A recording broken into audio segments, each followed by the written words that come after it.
لیکن اس سفید لباس سے فائدہ کیا ہوگا؟ 3 فائدے ہوں گے۔ سب سے بڑا فائدہ سنت رسول پر عمل ہوگا، دوسرا فائدہ آپ کی شخصیت کا وقار ظاہر ہوگا، تیسرا فائدہ آپ کی زندگی میں نظافت آئے گی، صفائی ستھرائی آئے گی۔ اس لیے بہتر ہے سفید لباس ہو اور سفید امامہ ہو یا سیاہ امامہ ہو اور اس کے ساتھ رومال ہو، جو اہل علم کی ایک شان اور ایک وقار ہے، اس کے ذریعے سے انسان کی ہیبت باقی رہتی ہے۔ رنگدار لباس سے بچنا چاہیے، قمیض ایک کلر کی، شلوار دوسرے کلر کی۔ تنگ لباس سے بچنا چاہیے۔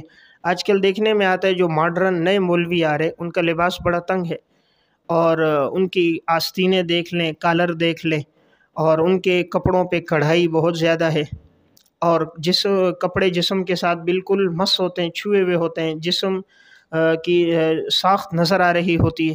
حالانکہ لباس کا مقصد کیا ہے؟ یا بنی آدم خذوا زینتکم عند کل مسجد، اور یا بنی آدم قد انزلنا علیکم لباسا یواری سوآتکم وریشا۔ 2 مقصد ہیں، نمبر 1 شرمگاہ کو چھپائے، اور نمبر 2 زینت کا ذریعہ، خوبصورتی کا ذریعہ۔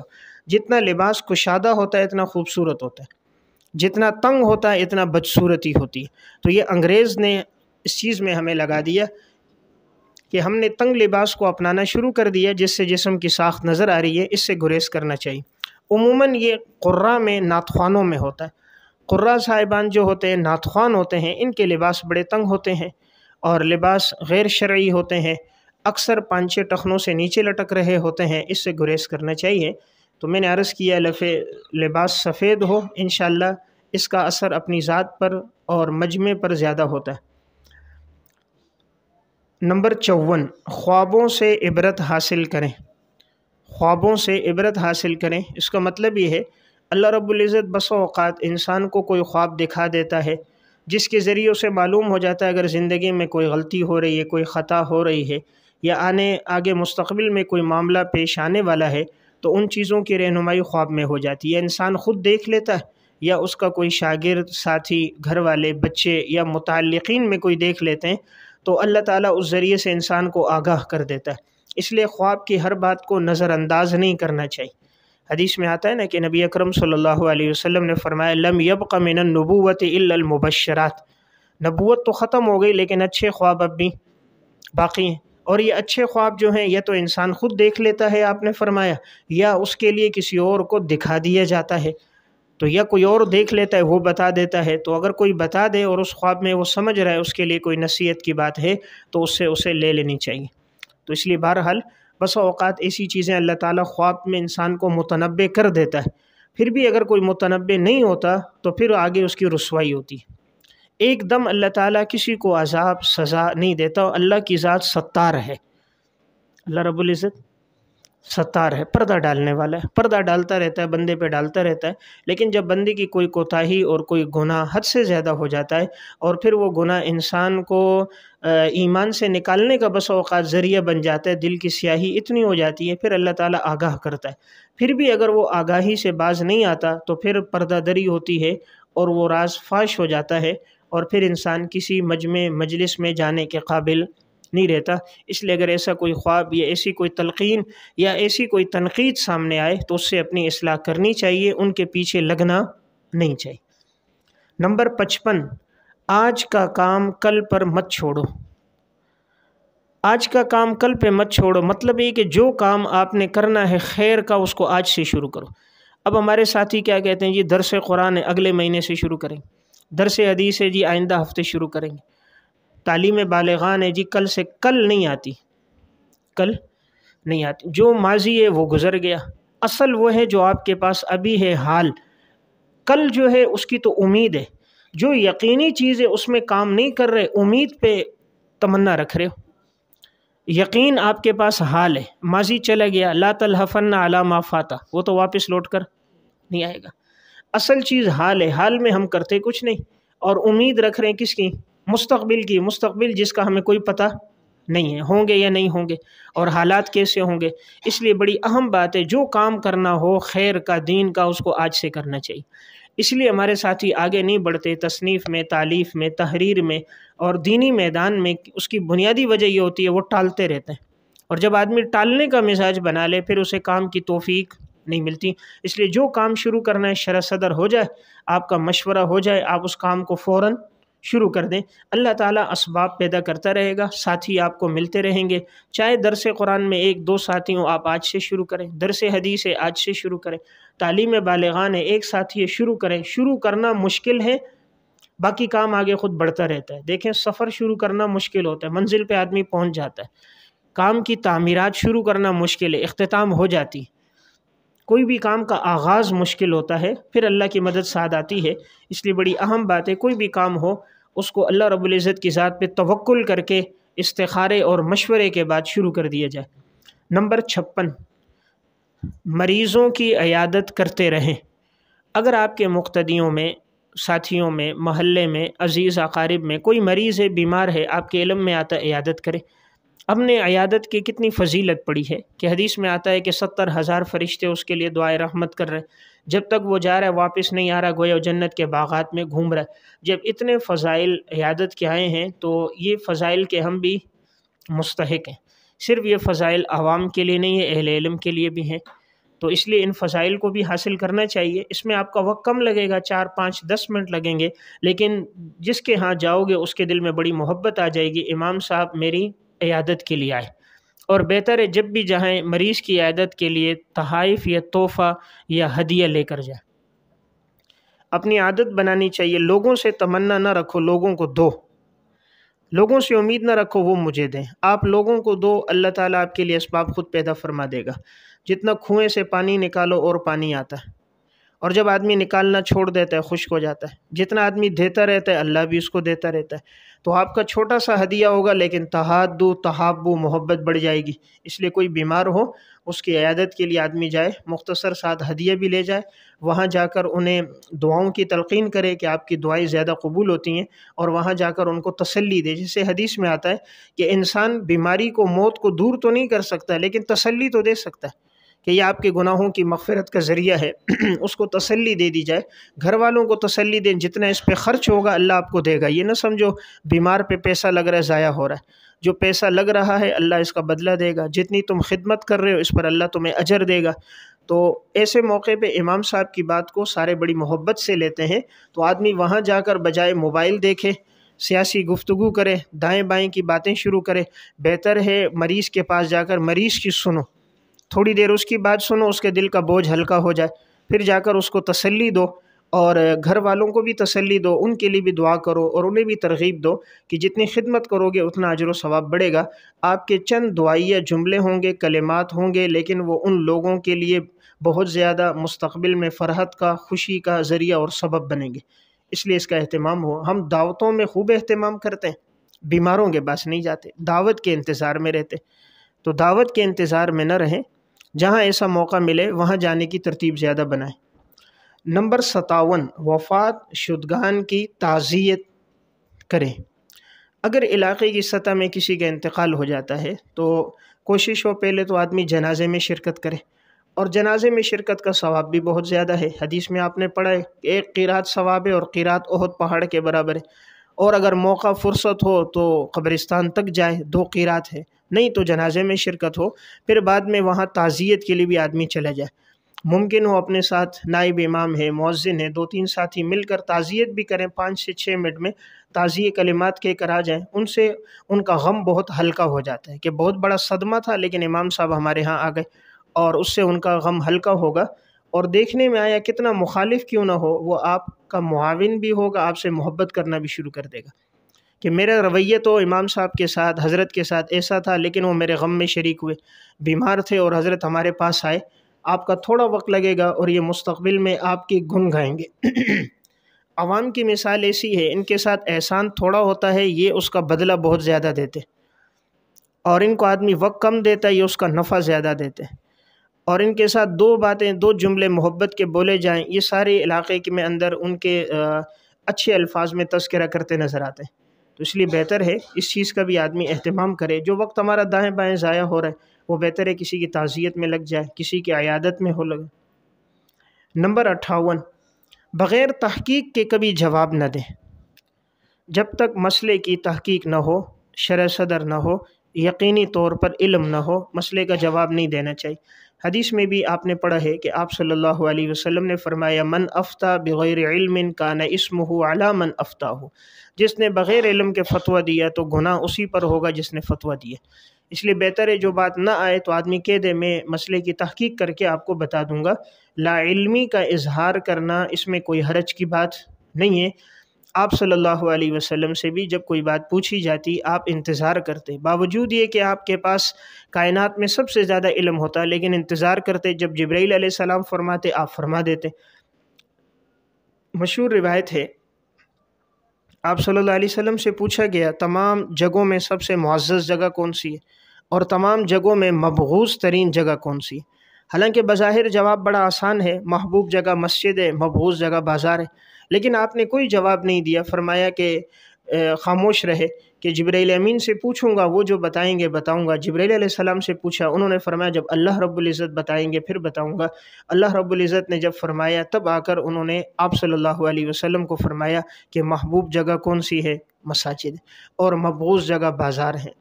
تو آپ بڑا اہتمام فرماتے، جب کوئی بات پوچھ لیتا آپ خاموش ہوتے، یہاں تک کہ وحی آتی، وحی کے ذریعے آپ صلی اللہ علیہ وسلم فرماتے۔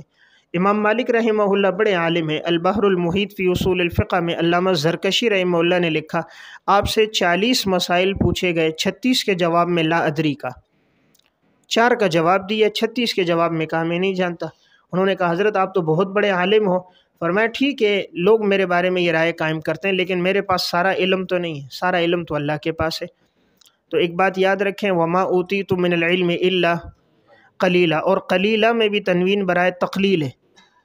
انسان کے پاس علم تھوڑا اور بھی تھوڑا، اور انسان پیدا ہی جاہل ہوا ہے۔ واللہ اخرجکم من بطون امہاتکم لا تعلمون شیئا، شیئا نکرہ تحت النفی ہے، تو انسان کے پاس علم نہیں ہے۔ جب کوئی ایسی بات ہو، اگر تحقیق نہ ہو، ان سے وقت لے کر، نمبر ان کا موبائل کا نمبر لے کر تحقیق کر کے پھر ان کو جواب بتا دیں۔ نمبر 59، تنقید کو فراخ دلی سے قبول کریں۔ تنقید کو فراخ دلی سے قبول کریں، یہ بڑی اہم بات ہے۔ ہمارے ساتھی تنقید سے بڑے ناراض ہوتے ہیں۔ اگر کوئی تنقید کر لے یا کوئی جملہ کہہ دے تو اس پہ غصہ ہو جاتے ہیں، زندگی بھر اس کے خلاف دل میں نفرت رکھتے ہیں، بات نہیں کرتے ہیں اور کہتے ہیں یہ میرا مخالف ہے۔ دیکھیں تنقید سے بہتری آتی ہے، تنقید سے بہتری آتی ہے۔ کوئی آپ پر تنقید کرتا ہے تو آپ دیکھ لیں کہ اس میں کوئی نہ کوئی، اگر ٹھیک ہے 70% نہ صحیح 30% صداقت ہوگی، کچھ نہ کچھ صداقت ہوگی، اس بات کی کوئی نہ کوئی حقیقت ہوگی۔ مکمل نہ صحیح کچھ ہوگا، کچھ اس کی طرف سے مبالغہ بھی ہوگا، لیکن کچھ بات موقع آپ نے دیا ہوگا، جس موقع کی وجہ سے اس نے یہ جملہ کہا ہوگا، تو آدمی وہ عیب اور وہ خامی، وہ کوتاہی اپنے اندر سے دور کر دے۔ جیسے اب کسی نے تنقید کی کہ بھئی امام صاحب نماز میں تاخیر سے آتے ہیں، آپ تک یہ بات پہنچ گئی، اب آپ تحقیق کرو کس نے بولا، اس سے جا کر جھگڑو، اس سے بہتر ہے وہ عیب اپنے اندر سے ختم کرو۔ اب بجائے یہ کہ آپ کہ بھئی تجھے کس نے بولا، تجھے کس نے بولا، اس کے پاس جاؤ، تو نے میرے بارے میں کیوں بولا، اس سے الجھنے کی ضرورت نہیں ہے۔ اس نے جو تنقید کی ہے وہ بات اپنی زندگی سے ختم کرے۔ مثلاً کسی نے یہ تنقید کر دی کہ بھئی ہم نے ان کو دیکھا ہے، نماز کا ٹائم تھا، حضرت وہاں تھے، جماعت کے اہتمام میں ان کی کمی ہے، تو آپ پر تنقید ہوئی، آپ آئندہ سے کوشش کر لو جماعت کے اہتمام کی بھرپور کوشش کریں۔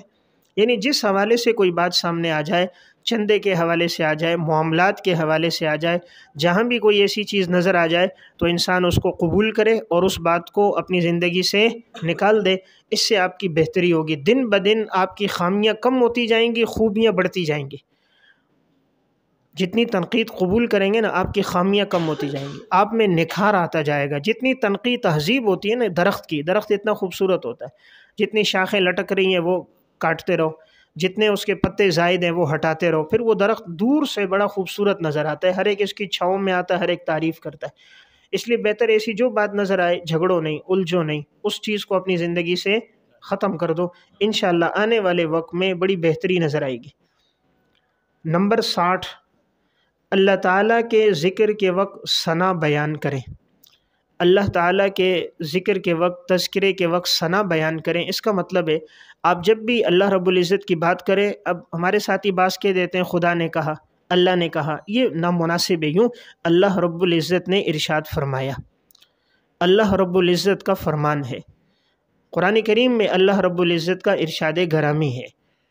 یعنی اللہ رب العزت کا جب نام لیں ساتھ کوئی دعائیہ کلمات ہوں، عزت کے ساتھ ہو، احترام کے ساتھ ہو۔ عموماً ساتھی نام لے رہے، خدا نے کہا، خدا نے فرمایا، رب نے کہا، اللہ کہتا ہے، یہ ادبی جملہ نہیں ہے۔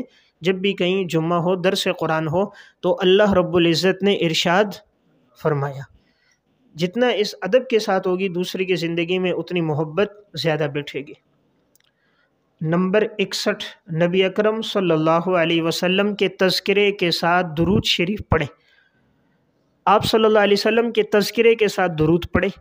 عباس ساتھی حضور نے فرمایا، آپ کا ارشاد ہے، نبی کریم نے فرمایا، تو پورا درود پڑھنا چاہیے۔ نبی اکرم صلی اللہ علیہ وسلم نے ارشاد فرمایا۔ آپ صلی اللہ علیہ وسلم کا ارشاد گرامی ہے، سرور دو عالم صلی اللہ علیہ وسلم نے فلاں موقع پر یہ فرمایا، جتنا محبت تعظیم سے نام لیں گے، ایک تو آپ کو 10 نیکیاں مل گئی درود شریف پڑھنے پر، آپ کے 10 گناہ معاف ہو گئے، 10 درجات بلند ہو گئے، سامعین کے دل میں آپ صلی اللہ علیہ وسلم کی محبت بیٹھ گئی۔ اب جو آپ کو سننے والے بچے بوڑھے ہیں، وہ جب بھی نام لیں گے انہیں پتہ ہوگا کہ آپ صلی اللہ علیہ وسلم کا نام بغیر درود کے نہیں لیے جاتا، وہ بھی درود کے ساتھ پڑھیں گے۔ سامعین امام سے سیکھ رہے ہوتے ہیں، جس طرح امام نام لیتا ہے اللہ کا، حضور کا، صحابہ کا، وہ بھی اسی طرح تذکرہ کرتے ہیں۔ تو جتنی محبت عقیدت سے ہم ذکر کریں گے انشاءاللہ وہ بھی اسی طرح ذکر کریں گے۔ اس لیے اہتمام کریں، جب بھی نام لیں پورا نام لیں، اس میں وقت زیادہ نہیں لگتا۔ ہمارے ساتھی پڑھنے لکھنے میں بڑے بخیل ہیں، لکھتے وقت بھی آپ صلی اللہ علیہ وسلم کا پورا نام نہیں لکھتے، نام لکھ لیا اوپر سواد لکھ لیں گے۔ درود شریف لکھنے میں ٹائم لگ رہا ہے، وہ معاذ اللہ صفحہ بچانے کے لیے، وقت بچانے کے لیے، یا رضی اللہ عنہ راز واد لکھ لیا، اس سے گریز کرنا چاہیے۔ علامہ سخاوی رحمۃ اللہ علیہ نے القول البدیع فی الصلاۃ علی حبیب الشفیع میں لکھا، ایک شخص صرف اسی وجہ سے حضور پر درود نہیں لکھتا تھا کہ صفحہ لگے گا، سیاہی لگے گی، اس نے چھوڑ دیا، اللہ نے اس کو بیماری لگائی، اس کا ہاتھ مفلوج ہو گیا، اس کے ہاتھوں میں پھر لکھنے کی طاقت نہیں تھی، وہ لکھ نہیں سکتا تھا۔ پھر اس نے کسی سے پوچھا، اسے سمجھ نہ آیا، خواب میں کہا گیا کہ تم نے یہ جو قصدن عمل شروع کیا تھا اس کی تمہیں سزا دی گئی۔ علامہ سخاوی نے کئی واقعات ایسے لکھے کہ جو اس طرح درود نہیں لکھتے تھے، اللہ نے مختلف بیماریوں میں، امراض میں ان کو لگا دیا۔ اس لیے اس کا اہتمام کرنا چاہیے۔ آپ صلی اللہ علیہ وسلم کے ہم پر بہت بڑے احسانات اور حقوق ہیں، ان کا تذکرہ کم از کم درود تو پڑھیں، اور تو ہم کچھ نہیں کر سکتے، یہ تو ہمارے بس میں اور اختیار میں موجود ہے۔ نمبر 62، صحابہ اکرام اور سلف کے تذکرے کے ساتھ دعائیہ جملہ ضرور کہیں۔ حضرات صحابہ اکرام اور سلف کا تذکرہ آپ جب بھی کریں اس کے ساتھ آپ دعائیہ جملہ کہیں۔ اس کا مطلب یہ ہے، آپ صحابہ اکرام میں کسی کا نام لیں، حضرت ابو بکر صدیق رضی اللہ تعالیٰ عنہ نے فرمایا، حضرت عمر رضی اللہ تعالیٰ عنہ کا ارشاد ہے، ہم کہتے ہیں ابو بکر صدیق کہتے ہیں، حضرت عثمان نے کہا ہے، جیسے چھوٹا بھائی ہے اس کا، یا کسی امام کا قول ہے تو آدمی اگر اس کا قول بیان کرے تب بھی بڑی محبت سے امام اعظم ابو حنیفہ رحمۃ اللہ علیہ کا قول ہے، امام شافعی رحمۃ اللہ علیہ فرماتے ہیں، امام بخاری رحمہ اللہ کی رائے ہے، امام ترمذی رحمۃ اللہ علیہ نے بات نقل کی، امام ذہبی رحمہ اللہ نے اس بات کو نقل فرمایا۔ تو ان لوگوں کو اللہ نے کتنا مقام دیا۔ آج کے امام اور عالم کی ہم عزت کرتے ہیں، ان کے نام کے ساتھ کتنے القابات لگاتے ہیں، اور جو صدیوں پہلے گزرے جن کی خدمات ساری دنیا ان کی معترف ہے، ان کا تذکرہ ادب سے نہیں کرتے۔ آج کے کسی امام کا نام لیتے ہیں، امام المحدثین، خاتمۃ المحدثین، خاتمۃ الحفاظ، شیخ الحدیث، شیخ التفسیر، محقق العصر، فلاں فلاں فلاں، جو 400 سال 500 سال گزرے، جن کی خدمات کی ساری دنیا معترف ہے، ہر زبان پہ جن کا تذکرہ ہے، جنہوں نے دنیا کو کتابوں سے بھر دیا ہے، ان کا نام لیتے ہوئے ابن حجر کہتا ہے، اور ابن حیتمی نے لکھا ہے، تاج الدین سبکی کی رائے، امام بخاری کہہ رہے تھے۔ تو بہرحال یہ نہیں ہونا چاہیے، کسی بھی امام کا تذکرہ ہو تو بڑی ادب اور احترام کے ساتھ ہو، حضرت کے ساتھ ہو، اور دعائیہ جملے کا اہتمام ہو۔ نمبر 63، خدمت کرنے والے کے لیے دعائیہ کلمات کہیں۔ خدمت کرنے والے کے لیے دعائیہ کلمات کہیں۔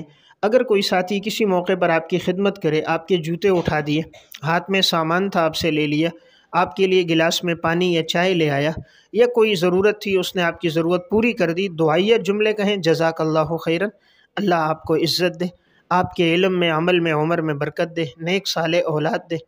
ہم لوگ دعائیہ جملے کہنے میں بڑے بخیل ہیں۔ تعریف اور دعا میں بخیل ہیں، تنقید میں بڑے سخی ہیں۔ تنقید میں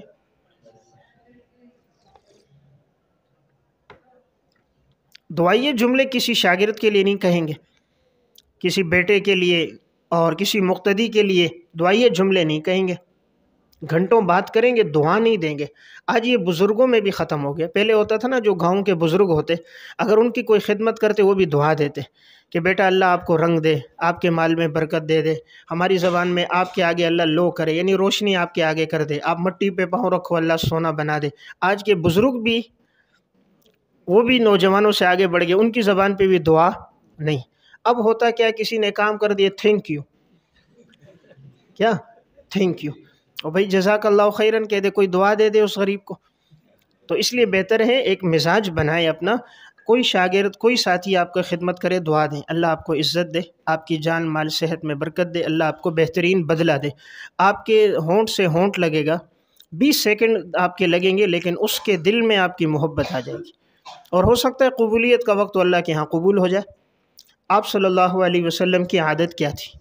آپ نے پڑھا ہے، حضرت عبداللہ ابن عباس نے حضور کے لیے رات کو پانی رکھا، چھوٹے بچے تھے، حضور خدمت سے اتنے خوش ہوئے، آپ نے سینے سے لگایا اور دعا دے دی، اللہم فقہہ فی الدین وعلمہ التأویل، یا اللہ تفسیر کا علم عطا فرما، دین کی سمجھ عطا فرما۔ اور اللہ نے ایسا علم دیا، سب سے چھوٹے صحابہ میں، ایک چھوٹے صحابہ میں، لیکن رئیس المفسرین ہے، اور فقہ شافعی کی بنیاد عبداللہ ابن عباس کے اجتہادات پر ہے۔ زیادہ تر فقہ شافعی کے مسائل عبداللہ بن عباس کے اجتہاد پر ہے۔ کم عمر صحابہ میں، لیکن تفسیر کا سب سے زیادہ علم کن سے پھیلا؟ عبداللہ بن عباس سے۔ حضرت عمر ان کو قریب بٹھاتے تھے۔ عبد الرحمن ابن عوف رضی اللہ تعالیٰ نے ایک موقع پر کہا، ہمارے بھی بھائی بچے ہیں، پھر تو ہم ان کو بھی لے کر آئے، ہم بڑے بوڑھے لوگ بیٹھے ہوتے ہیں اور آپ نے بچے کو بٹھایا ہوا ہے۔ حضرت عمر نے فرمایا اللہ نے ان کو تفسیر کا علم دیا۔ پھر حضرت عمر نے سورہ نصر پڑھی اور کہا اس میں اللہ تعالیٰ نے کیا اشارہ کر رہے ہیں؟ صحابہ کرام نے کہا اس میں فتح مکہ کا اشارہ ہے، لوگوں کے اسلام کا ایمان لانے کا اشارہ ہے۔ عبداللہ بن عباس سے پوچھا، انہوں نے کہا اس میں آپ صلی اللہ علیہ وسلم کی وفات کا اشارہ ہے، کہ حضور جس کام کے لیے آئے تھے وہ مکمل ہو گیا، اب اللہ کی تسبیح اور استغفار کرو، مقصد یہ کہ اب اللہ کی طرف رجوع کرنا ہے۔ تو حضرت عمر نے کہا میں اس لیے ان کو اپنے قریب بٹھاتا ہوں۔ عبداللہ ابن عمر رضی اللہ تعالیٰ عنہ کہتے ہیں ابتدا میں میرے دل میں یہ بات آ رہی تھی کہ عبداللہ ابن عباس جری ہیں، یعنی قرآن کریم کی تفسیر ایک دم کر لیتے ہیں، لیکن ایک دفعہ ایک شخص میرے پاس قرآن کی ایک آیت کا معنی پوچھنے آیا، تو حضرت عبداللہ ابن عمر کے ذہن میں نہیں تھا، انہوں نے کہا جا کر عبداللہ بن عباس سے پوچھو اور جو تشریح وہ بتائے مجھے بھی آ کر بتاؤ۔ وہ شخص عبداللہ ابن عباس کے پاس گیا اور قرآن کریم کی اس آیت کا مفہوم پوچھا انہوں نے، اولم یر الذین کفروا ان السماوات والارض کانتا رتقا ففتقناہما، کہ کیا ان کافر لوگوں نے نہیں دیکھا کہ ہم نے زمین اور آسمان دونوں کو بند رکھا تھا، پس ہم نے دونوں کو کھول دیا۔ تو عبداللہ بن عباس نے کہا بند رکھنے کا مطلب ہے آسمان سے پانی نہیں برستا تھا، زمین کے بند ہونے کا مطلب ہے اس سے غلہ نہیں اگتا تھا، تو ہم نے آسمان سے پانی برسایا، اس کا منہ کھولا، زمین کا منہ کھولا، یعنی اس سے غلہ نکالا۔ اب یہ تشریح انہوں نے عبداللہ بن عمر کو بتائی، عبداللہ بن عمر بڑے خوش ہو گئے، وہ کہتے ہیں میں سمجھ گیا۔ پھر انہوں نے کہا واقعی اللہ نے ان کو تفسیر کا بڑا علم دیا، میں تو پہلے سمجھ رہا تھا شاید یہ جری ہیں، کہہ دیتے ہیں خود سے، ایسی بات نہیں ہے، اللہ کی طرف سے ان کو خصوصی فہم اور علم عطا ہوا ہے۔ واقعہ سنانے کا مقصد دیکھیں حضور نے ان کے لیے کیا کی، دعا کی۔ حضرت انس رضی اللہ تعالیٰ عنہ نے 10 سال خدمت کی۔ صحیح مسلم میں حضرت ام سلیم نے آپ صلی اللہ علیہ وسلم سے فرمایا، حضور نے 3 دعائیں دی۔ پہلی آپ نے دعا دی اللہم اکثر مالہ وولدہ وبارک لہ فیما اعطیتہ، یا اللہ ان کی جان میں برکت دے، مال میں برکت دے، جو عطا کرے اس میں بھی برکت دے۔ اللہ نے خوب برکت دی، جان میں ایسی برکت ہے، سن 93 ہجری میں انتقال ہوا، یعنی حضور کے انتقال کے 82 سال کے بعد۔ مال میں ایسی برکت، لوگوں کی 1 فصل، ان کی سال میں 2 فصلیں۔ اولاد میں ایسی برکت، فرمایا 100 سے زائد میں نے بچے، بیٹے، بیٹیاں، پوتے، پوتیاں، نواسے، نواسی اپنے ہاتھ سے دفنائے۔ تو یہ میں نے عرض کیا آپ صلی اللہ علیہ وسلم دعا کے معاملے میں بڑے کیا تھے، سخی تھے۔ اس لیے یہ جملہ اور یہ وصف اپنی زندگی میں لے کر آئے، جو ساتھی آپ کی خدمت کرے، آپ کا شاگرد ہو، مقتدی ہو، دعا کے معاملے میں بخل نہ کریں، ان کو دعائیہ کلمات کہیں، اور ان کے اندر جو صفات ہیں نا اس کا اظہار کریں۔ دیکھیں آپ صلی اللہ علیہ وسلم فرما رہے ہیں میری امت میں صدیق کون ہے؟ ابو بکر ہے۔ کفر کے مقابلے میں سخت کون ہے؟ عمر ہے۔ حیا کس میں زیادہ ہے؟ عثمان میں۔ قضات علی میں۔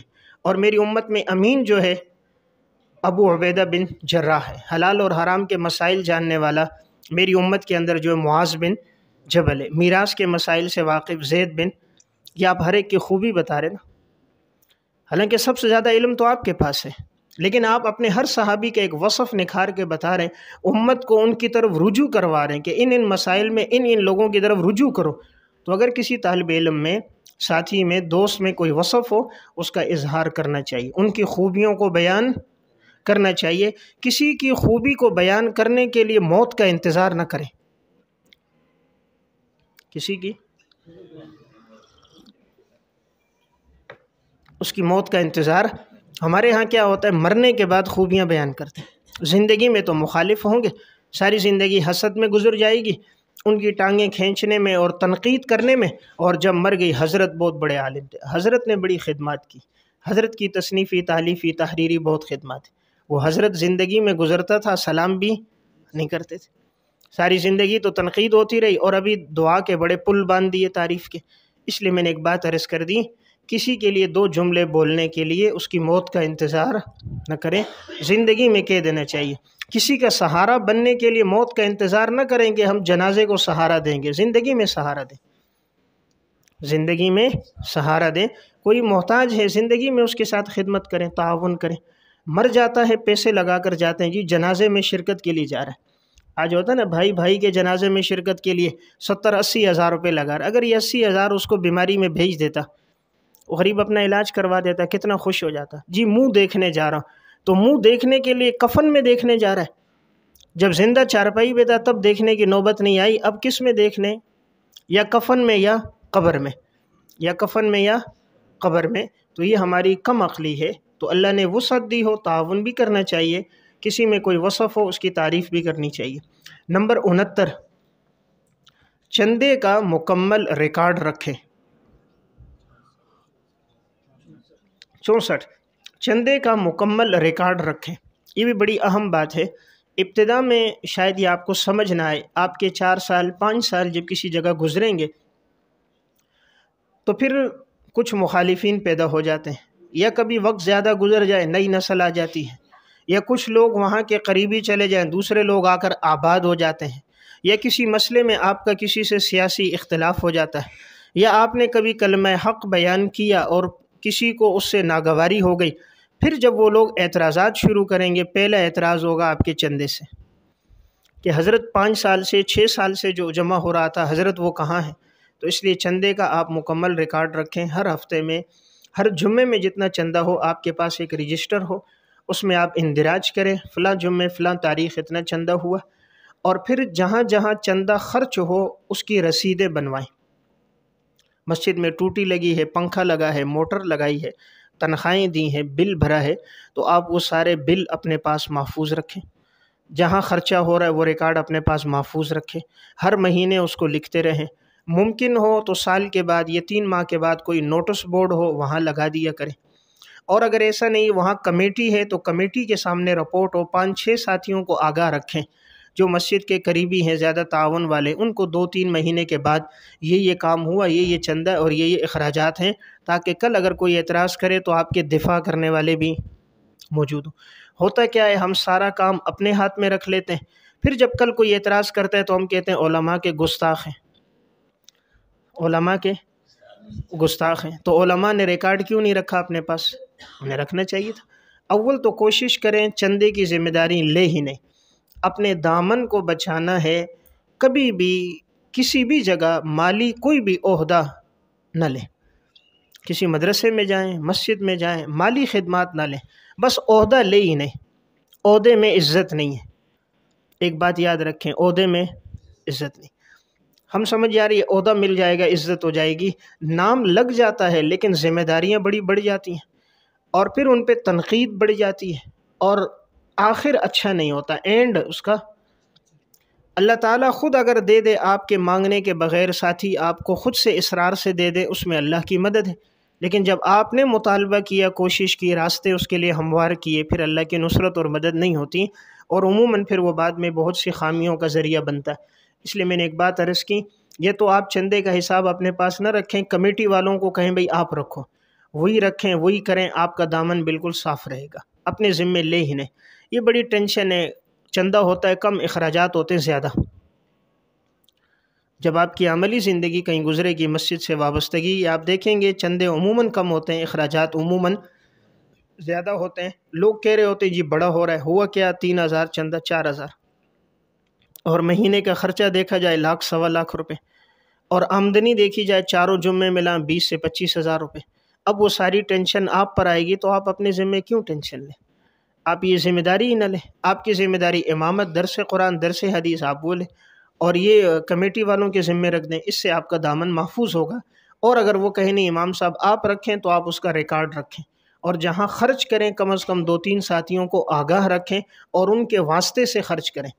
ایک اہم بات عرض کر رہا ہوں، مسجد کا کوئی سامان لانا ہے، کوئی اخراجات کرنے، جو خاص و خاص زیادہ دلچسپی لیتا ہے اور جس پر سب کا اعتماد ہے، خاص طور پہ وہ صاحب حیثیت ہو، ایسے ساتھی کو معاون رکھیں جو کیا ہو، صاحب حیثیت ہو، اس پہ کوئی اعتراض نہیں کرے گا، اس کی اپنی صاحب حیثیت آدمی علاقے کی سطح پہ، ایک اس کا اچھے کردار والا آدمی، اس کو اپنے ساتھ رکھ دیا معاون، وہ خود ہی آپ کے ساتھ خدمت کرے گا، رہنمائی آپ کرو گے، سامان وہ لائے گا، خرچ وہ کرے گا، تو کل کو کوئی بات ہوگی وہ آپ کے ساتھ دفاع میں رہے گا اور اس پر کوئی ایسا عیب اور داغ نہیں ہوگا، اس سے انسان کی عزت محفوظ ہوتی۔ نمبر 65، اپنے رشتہ داروں اور قریبی لوگوں کو ذمہ داریاں نہ دیں۔ اپنے رشتہ داروں اور قریبی لوگوں کو ذمہ داریاں نہ دیں۔ عموماً جہاں خامیاں آتی ہیں اور یا کسی بھی ادارے میں کوئی تنزلی آتی ہے، کمی آتی ہے، اپنے لوگ جب بیچ میں آ جاتے ہیں، اپنے آدمی معاملات کو صحیح ادا نہیں کرتے۔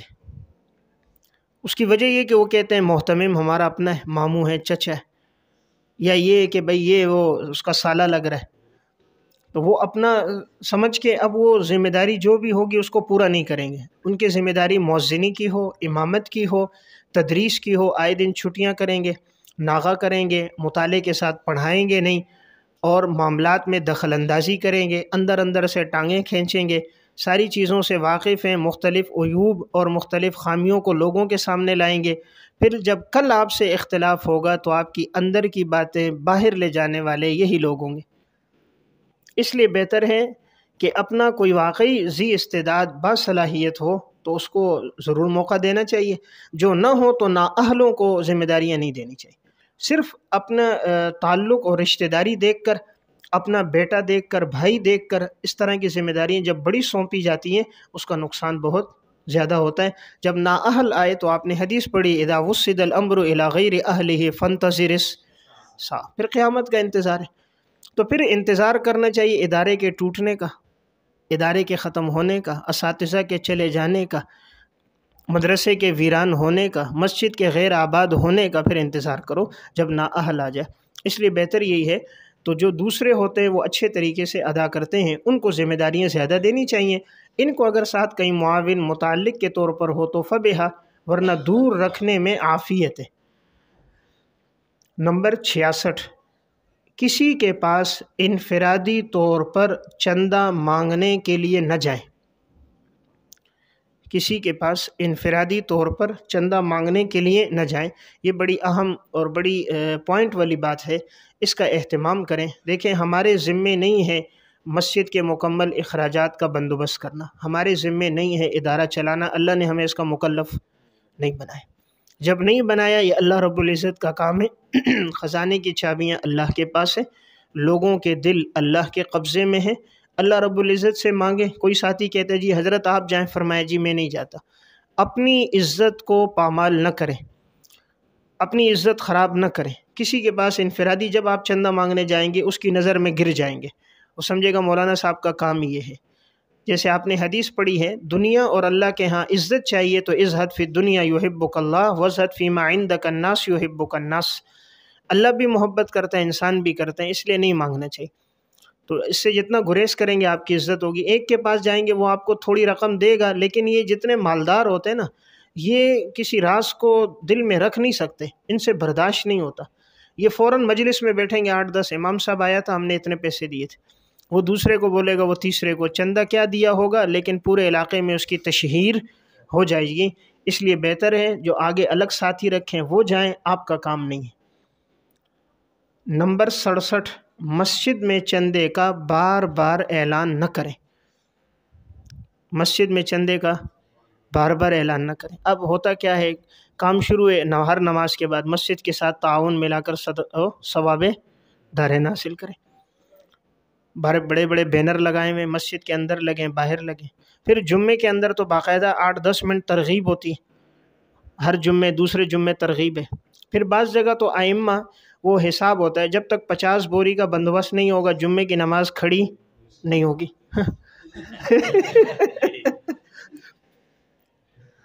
جب تک 2 ٹن سریے کی بات ہے، جب تک وہ پورے نہیں ہوں گے پیسے تو نماز کھڑی نہیں ہوتی۔ اس سے گریز کیا جائے، اس سے انسان کی عزت اور وقار ختم ہو جاتا ہے۔ تو بار بار اعلان نہیں کرنا چاہیے۔ بہتر طریقہ یہ ہے کہ آپ صرف دعا میں اللہ رب العزت سے مانگیں، دعا کر لیں، تو اس میں لوگوں کے سامنے بھی بات آ جائے گی، جس نے کرنا ہوگا اللہ اسے توفیق دے دے گا۔ آپ کا مانگنا انسانوں سے نہیں ہوگا، انسانوں کے رب سے ہوگا۔ آپ یوں دعا کے اندر کہہ دیں کہ بھئی مسجد میں مثلاً 100 بوری سیمنٹ کی ضرورت ہے، دعا فرما دیں، اللہ رب العزت اپنے خزانے غیب سے اسباب پیدا فرما دیں۔ تو دعا بھی کس سے کی؟ اللہ سے کی، اور جو دینے والا ہے اس کے دل میں بھی آپ نے ذہن میں بات ڈال دی، تو آپ نے توکل پر بھی عمل کیا، رجوع اللہ بھی کیا، اور اپنی عزت نفس کو بھی محفوظ رکھا۔ جہاں بار بار چندہ ہوتا ہے وہاں مقتدی کم ہو جاتے ہیں۔ اس مسجد میں لوگ کم آتے ہیں، مولوی صاحب تو مانگتا ہی رہتا ہے، مولوی تو مانگتے ہی ہیں، یہاں بھی مانگنے کی ترتیب ہے، یہ نہیں ہونی چاہیے۔ تو انشاءاللہ اللہ تعالیٰ اپنا گھر خود بنائے گا۔ انسان اپنا گھر بناتا ہے، اس کے لیے کتنا فکر مند ہوتا ہے۔ اللہ کا گھر بنے گا، رب العالمین اسباب نہیں پیدا کرے گا، اللہ ایک آدمی بھیج دے گا جو سارا کام خود کر دے گا۔ اس لیے بہتر ہے آپ اپنی عزت مجروح نہ کریں، بار بار اعلان نہ ہو، دعا میں ہو۔ نمبر 68، اخراجات کی رسیدیں اور ریکارڈ محفوظ رکھیں۔ اخراجات کی رسیدیں اور ریکارڈ محفوظ رکھیں۔ جو بھی کہیں مصرف میں خرچ ہو، سیمنٹ آیا، بجری آئی، ریت آیا، سریا آیا، بل بھرا، وہ سب آپ کے پاس ایک پرچیاں ہوں، ایک جگہ محفوظ ہوتی رہیں۔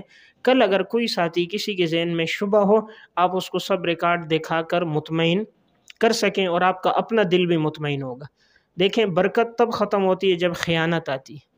جب تک امانت ہوتی ہے اللہ کی برکت ہوتی ہے۔ جب تک انسان صحیح استعمال کر رہا ہوتا ہے، اس کا اپنا ضمیر اور دل مطمئن ہوتا ہے، اور لوگ بھی محبت کرتے ہیں۔ لوگوں کے دلوں میں بھی تب بات آتی ہے جب کچھ نہ کچھ کمی بیشی ہوتی ہے۔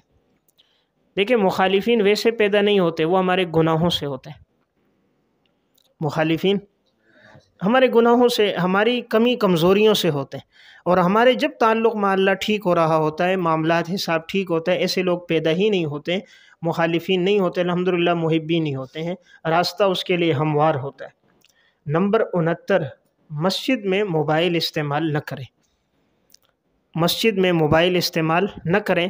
کوشش ہو، آج کل دیکھنے میں آیا، ایک تو امام صاحب بہت تاخیر سے آ رہے ہیں، اور جب تاخیر سے پہنچے بھی، اب مسجد میں نماز کھڑی ہے، امام صاحب کا موبائل بج رہا ہے، موبائل ہی بند نہیں کیا، اور اب نماز ختم ہوتی نہیں، محراب میں مصلی رسول پہ بیٹھے ہیں، فوراً ٹچ موبائل نکالا ہے، وہ اپنی فیس بک چیک کر رہا ہے، واٹس ایپ دیکھ رہا ہے، کوئی میسیج تو نہیں آیا، لوگ پیچھے بیٹھے ذکر کر رہے ہیں اور امام صاحب موبائل دیکھ رہے ہیں۔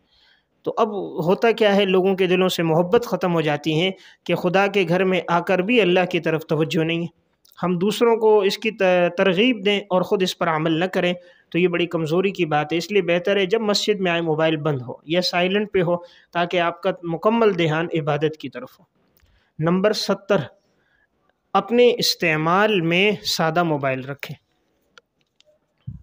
اپنے استعمال میں سادہ موبائل رکھیں، آپ کی عزت بھی محفوظ رہے گی، آپ کی نگاہیں بھی محفوظ رہیں گی، آپ کا وقت بھی محفوظ رہے گا، آپ کا مستقبل بھی محفوظ رہے گا، لوگوں کی نظر میں بھی آپ کا وقار محفوظ رہے گا۔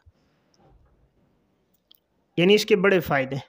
سب سے بڑا فائدہ آپ کی نظر محفوظ ہے۔ انسان ہے جب مسجد گیا، ساتھی ساتھ 4-5 کھڑے ہیں، آپ اچانک فون آ گیا، اب آپ فون کھول رہے ہو، اسکرین پر کوئی تصویر آ گئی، دیکھیں گناہ چھپتا نہیں ہے، گناہ چھپتا نہیں ہے۔ اس لیے آپ نے موبائل کھولا، کوئی ساتھی کہہ رہا ہے بیان نکالو، تو آپ نے یوٹیوب جیسے ہی وہ نیٹ آن کیا تو جو چیزیں آپ دیکھتے ہیں وہ آنا شروع ہو جائیں گی۔ جب وہ آنا شروع ہوں گی، جو ساتھ بیٹھا وہ چلانے والے وہ تو ہم سے زیادہ ماہر ہوتے ہیں، ان کو تو زیادہ پتہ ہے کہ مولوی صاحب کیا دیکھتا تھا، وہ چیزیں آ رہی ہیں۔ یا کسی نے موبائل لیا اور وہ پچھلا ڈیٹا دیکھنے لگا، کیا استعمال کیا ہے وہ سب پتہ چل جاتا ہے۔ گناہ چھپتا نہیں ہے، جتنے پردوں میں بھی کر دو گے اللہ کی نافرمانی نہیں چھپتی۔ جیسے نیکی ہے یہ پوشیدہ نہیں ہوتی، اللہ نیکی کو بھی ظاہر کرتا ہے اور اس سے کئی گنا زیادہ عزت دیتا ہے۔ جیسے خوشبو ہے نا، چھپتی نہیں، اللہ خوشبو کا تعارف کرا دیتا ہے، نیک اعمال کا بھی تعارف ہو جاتا ہے۔ اس لیے بہتر ہے جب کہیں ہوں گے اور موبائل کھولا، کوئی ایسی چیز کوئی سامنے آئی، ان کی نظروں میں آپ گر جائیں گے، پھر وہ دوسروں کو بتائیں گے، ان کے ہاں بھی گریں گے، تو آپ کی عزت بھی کم ہوئی، وقار بھی کم ہوا، آپ کا تقوی بھی کم ہو گیا، تعلق مع اللہ میں بھی کمی آ گئی۔ اس لیے بہتر ہے استعمال ہی نہ ہو، اور اگر استعمال ہو تو اس کے لیے وقت محدود ہو، اسی محدود وقت میں استعمال ہو، اپنے ساتھ لے کر گھمائیں نہیں۔